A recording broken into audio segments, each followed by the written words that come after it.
Hey guys, hope you're doing well. Unfortunately, today we have a little bit of a sad update on the Fusion.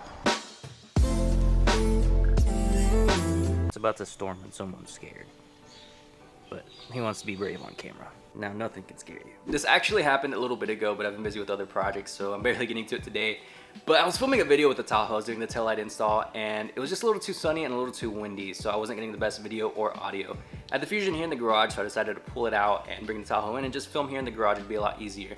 It started raining, and I wasn't too concerned initially, specifically because the Tahoe was clean, so it was staying clean. The Fusion needed a wash, so I feel like it being out in the rain justified it a little bit more.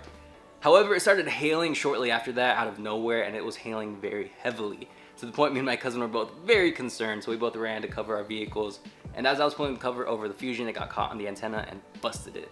But it didn't bust the little twisty part, it actually busted the housing itself, so it does need to be replaced. And as for the time being, I just have some flex tape on it. But I didn't think it'd be as difficult to swap one out. Finding another antenna is pretty easy. However, replacing it is a little bit more in depth, specifically because there's one bolt that holds it in position on the other side of the headliner. So you have to bring the headliner down, undo that one bolt, and then you can pull out the antenna. So it's a little more in depth than I was hoping for, but nonetheless definitely needs to be fixed. And I have another antenna right here, so let me show you guys what we're gonna do. So one of you guys commented, and I'll put it here on the screen if I can find it, but you said that you can actually get the Ford Edge shark fin antenna and swap it onto a Fusion, being that they're both Fords and they share a lot of the same parts. It should be a direct replacement. So I found this one online for like 39 bucks. It was a pretty casual deal. I mean, granted, it's not in perfect condition, it's not new or anything, so it's just a casual used deal, but it should fit. I was looking at some of the plugs and I think it's a direct match. I could be wrong.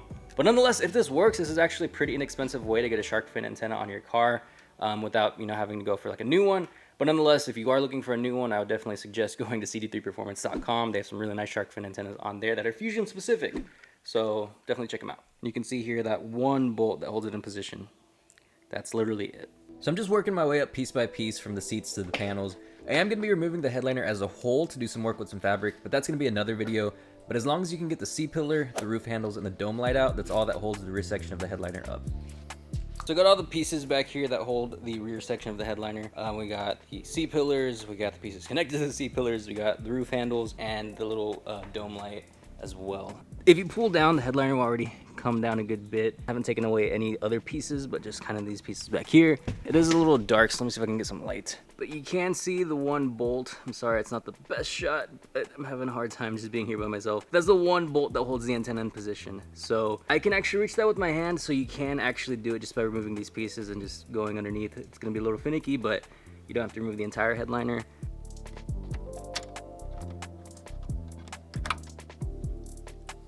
Two things. This is a very awkward position to be in to film in the car, and the other thing, this is a 10mm bolt.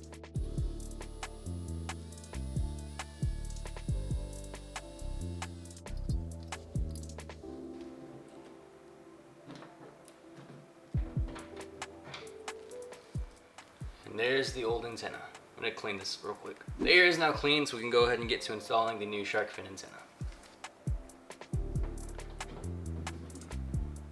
Now to bolt it from the underneath.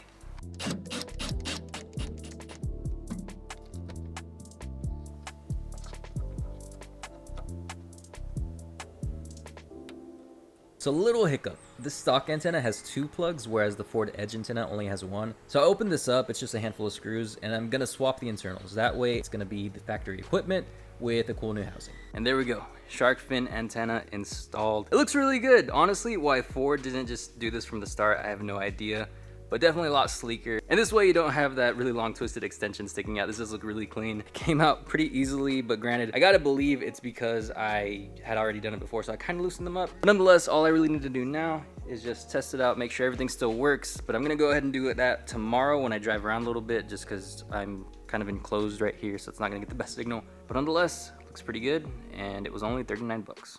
So once you swap over the internals, you're basically having it act like your stock antenna, just with the new housing, which is, in my opinion, the best way to go about it. Because as you guys know, that extra plug is a little questioning. I don't exactly know what it does, but it seems to actually affect, if it's gonna play something or not on the radio. I will say, honestly, I don't use the radio too often. I'm much more of a connected to my phone through Bluetooth guy, and I'll just play something on Spotify, like music or a podcast. But to each their own, and it is definitely nice to have that option. Now, if you want a much easier route, I would definitely suggest the one from cd3performance.com, because for that one, all you have to do is just twist off the extension on your antenna. Believe this one has a new extension they just kind of plug into there, and then it's like a cover, so you actually don't need to remove anything like on the interior. It's just that twisting off, and that's probably gonna be the most in-depth thing you do. But other than that, that's gonna do it for this video, guys. Thank you so much for watching. I'm gonna get back to work with this fabric, and be on the lookout for that video, because honestly it's coming out a lot better than I thought it would. I'm really excited and really happy with it. Hope you have a great weekend, and I'll see you in the next one. Bye.